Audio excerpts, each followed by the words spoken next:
Bonjour à toutes et à tous, j'espère que vous allez bien. Voici la revue de presse du dimanche 20 juillet. On commence malheureusement par la France et l'élimination cruelle de l'équipe de France féminine en quart de finale de l'Euro contre l'Allemagne. Un crève-cœur titre l'équipe pour définir un match pourtant bien parti pour nos Bleus, en supériorité numérique dès le premier quart d'heure de jeu. Une défaite au bout de la séance de pénalty qui sonne comme une évidence tant l'Allemagne est notre bête noire chez les hommes comme chez les filles.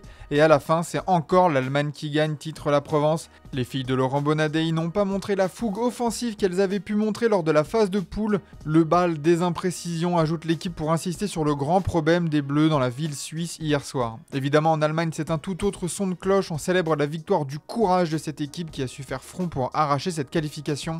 Anne-Catherine Berger, la gardienne allemande, est évidemment mise à l'honneur, elle qui a stoppé 2 tirs au but, marqué le sien lors de la séance décisive et a surtout réalisé une parade exceptionnelle en fin de prolongation pour sauver son équipe. Notre titan avec la gourde, titre Bild en référence avec les indications inscrites sur la gourde qui ont pu l'aider à stopper les tirs au but français. La demi-finale opposera donc l'Allemagne à l'Espagne, gros choc en vue et pour les Françaises une grosse déception. Dans l'actualité de la Ligue 1, on vous parlait hier d'un intérêt de Rennes pour Quentin Merlin. Eh bien, c'est un autre Olympien qui s'ajoute à la liste et même un ancien Nantais puisque Valentin Rongier est pisté par le club breton. Rennes fait la cour aux anciens Nantais pour l'équipe, situation assez cocasse quand on connaît la rivalité entre les deux clubs. L'OM serait prêt à lâcher Rongier à 1 an de la fin de son contrat pour environ 10 millions d'euros, une somme importante pour Rennes, même si l'arrivée d'un taulier de la Ligue 1 pourrait faire le plus grand bien à l'entrejeu breton. Et alors que l'équipe ne parle que de rumeurs, selon nos informations, l'accord est total entre Rennes et Marseille pour les deux joueurs. Le club d'Habib Beye va débourser pas moins de 22,5 millions d'euros pour les deux joueurs. L'OM s'active sérieusement ces derniers jours entre ces ventes des joueurs et le retour prévu d'Aubameyang. À l'international, c'est le destin lié de 2 défenseurs de l'équipe de France qui fait parler. Upamecano, Konaté, 2 centraux à l'avenir charnière, titre l'équipe dans ses pages intérieures. Les joueurs du Bayern et de Liverpool sont à 1 an de la fin de leur contrat et sont donc à un tournant. Konaté est pisté par le Real Madrid, on le sait depuis quelques semaines. Le club merengue pourrait réaliser un nouveau coup à la Trent Alexander-Arnold. Mais pour Upamecano, un départ n'est pas aussi certain. Le joueur se plaît en Bavière, sa relation avec Vincent Kompany est au beau fixe et il ne prolongera pas à moindre coût cependant. Pour le moment, les discussions continuent. Direction l'Italie maintenant avec une bataille entre clubs anglais pour un joueur français. La première ligue sur Kolo Muani titre tout au sport aujourd'hui. Le quotidien italien indique que Newcastle, Manchester United et Chelsea sont entrés dans la course pour signer l'attaquant français. La Juventus garde l'avantage dans le dossier, cependant le joueur aimerait apparemment rester dans le Piémont, mais en cas de mauvaise surprise, Turin a un plan B. Juve, la carte Højlund, pouvons-nous lire dans le Corriere dello Sport aujourd'hui. Le buteur danois ne serait pas retenu par Manchester United, c'est donc un possible jeu de chaises musicales entre numéro 9 auquel on pourrait assister.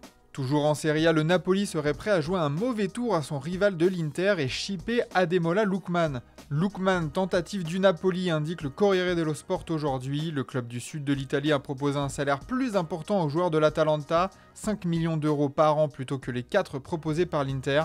Mais toujours selon le quotidien italien, l'Inter se sent en avant sur ce dossier. Le joueur a accepté la proposition Nerazzurri, a donné sa parole de ne pas parler à une autre équipe, affaire à suivre. En tout cas, dans la Gazzetta dello Sport, on s'enflamme déjà sur cette possible arrivée chez les Nerazzurri. Ademola est l'étoile pour sauver l'Inter, peut-on lire dans le quotidien aux pages roses, rien que ça. Toujours à l'Inter, tout est prêt pour un changement de cap selon la Gazzetta dello Sport sur sa une. Granit Xhaka est en effet prêt à arriver dès que Hakan Çalhanoğlu sera parti du club. Et c'est une offre de 10 millions d'euros pour les Leverkusen qui est sur le point d'être envoyée par les Nerazzurri. On passe maintenant au pays du flamenco où tout est une question de prolongation au Real Madrid. Prolongation dans l'air, titre As aujourd'hui concernant le dossier Vinicius. On vous en parlait vendredi matin dans la revue de presse. L'Arabie Saoudite serait sur le point de faire une offre titanesque au Real Madrid pour le joueur et As confirme que les négociations de contrat entre Vini et le Real sont au point mort. Prolongation congelée, pouvons-nous lire aussi dans les pages intérieures, les discussions devraient reprendre cependant en 2026 pour le joueur. As précise aussi qu'aucune offre saoudienne n'est officiellement sur la table pour le moment. En revanche, une bonne nouvelle au Real Madrid, la prolongation qui fait plaisir, c'est Thibaut Courtois. Le gardien belge a prolongé d'1 année chez les merengues, gardien pour un moment, titre même Marca sur sa une. Une prolongation d'1 saison seulement qui entre dans la stratégie connue du club de n'offrir qu'1 année à partir de 32 ans. En manque de repères défensifs pour la saison à venir, Xabi Alonso pourra cependant bien compter sur un des meilleurs gardiens du monde, au moins une bonne nouvelle cet été. Au Barça, c'est enfin le jour de gloire, tout est bouclé pour Marcus Rashford, c'est en tout cas ce qu'avance Mundo Deportivo en une, Rashford coulé. Le journal catalan ajoute même que le joueur anglais est l'élu, on s'emballe vite effectivement du côté de Mundo Deportivo après les refus de Nico Williams et l'échec Luis Diaz, Rashford arrive enfin pour renforcer l'aile gauche de l'attaque catalane et c'est un sacré coup sur le plan économique. On parle en effet d'un prêt d'une saison assorti d'une option d'achat de 30 millions d'euros, le joueur a même baissé son salaire de 25% pour venir au Barça, un refort à moindre coût donc comparé aux 40 millions d'euros de transfert demandés au départ par le club anglais. Le Barça pourra aussi compter sur une recrue surprise pour Marca, Marc Bernal. Jeune joueur issu de la Masia, le milieu défensif de 18 ans va revenir dans l'équipe première la saison prochaine et pourra montrer ce qu'il vaut à ses dirigeants. Au rayon des prolongations, celle de Jules Koundé avance bien et pourrait même être proche selon Mundo Deportivo. Le défenseur international français est bien installé dans le dispositif de Flick et va donc continuer en Catalogne. On se tourne vers l'Angleterre où l'arrivée de Rashford fait aussi du bruit. L'heure de Rashford, titre le Manchester Evening News, il est sur le point d'arriver et c'est enfin la fin du chapitre pour lui. La fin de l'aventure dans son club d'enfance de Manchester United ne s'est pas bien passée, mais pour le Sunday Mail, c'est simple, soit il se relance à Barcelone, soit il est bousillé. C'est donc un transfert qui ressemble à une dernière chance pour le joueur de seulement 27 ans à Hansi Flick de le remettre à l'endroit. Autre joueur anglais en difficulté dans un club de Manchester, Jack Grealish n'est toujours pas parti de City et selon Andy Dunn du Sunday Mirror, Everton serait l'endroit idéal pour le relancer. Pas Aston Villa, bien trop concurrent de Manchester City pour imaginer Guardiola renforcer un rival en première ligue, mais bien les Toffees.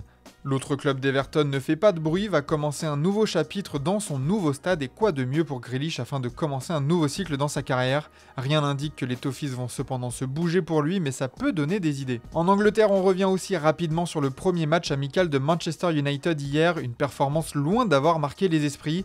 Eh bien, c'était dur, titre même le Mirror Sport, le Manchester Evening News parle même d'une bonne cure contre l'insomnie, avec seulement Matheus Cunha qui a vraiment surnagé lors du match nul 0-0 contre Leeds. A noter tout de même que beaucoup de jeunes du centre de formation étaient titularisés, un résultat à nuancer donc. On termine au Portugal où le dossier Richard Rios se débloque vite à Benfica. Fin heureuse en vue, titre Abola dans sa une, le milieu colombien de Palmeiras devrait arriver rapidement au Portugal pour signer son contrat de 5 saisons, comme il le souhaitait depuis quelques semaines. Richard Rios est sur le chemin de la lumière, titre même Ojogo en rapport avec le nom du stade de Benfica, l'Estadio de la Luz. Les clubs portugais et brésiliens se sont entendus sur une indemnité de transfert de 25 millions d'euros plus 5 de bonus pour le milieu de 25 ans. Benfica avance bien sur ce mercato d'été en attendant peut-être l'apothéose et le retour au club de Joao Félix. Ça faisait longtemps, mais un petit point sur le feuilleton Gyökeres pour finir, puisque le départ du Suédois est en grand danger selon Abola. Arsenal, le grand prétendant du buteur depuis ces dernières semaines, ne s'est pas manifesté depuis 6 jours suite aux multiples refus du Sporting Lisbonne de baisser le prix du transfert. Une situation qui patine, qui dure et qui ne plaît pas à l'entourage du joueur. La volonté est toujours de rejoindre Londres coûte que coûte, mais ce blocage de la part de Lisbonne est considéré comme cruel au vu des services rendus par le joueur. Abola rapporte même que ça fait pleurer son père, il est vraiment temps que ça se finisse. Voilà pour cette revue de presse du dimanche, merci de votre fidélité et à demain pour de nouvelles vidéos sur Foot Mercato.